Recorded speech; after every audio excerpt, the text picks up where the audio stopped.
Христианские притчи. Наследие святых отцов.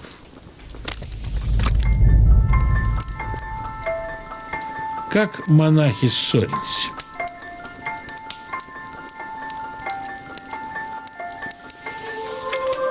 Два старца жили в одной келье, и никогда не возникало между ними ни малейшего неудовольствия.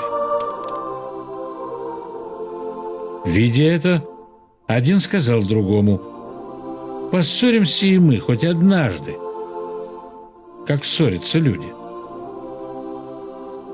Другой отвечал: «Я вовсе не знаю, каким образом может породиться ссора». Первый сказал: «Вот я поставлю посреди нас глиняную посуду и скажу: она моя.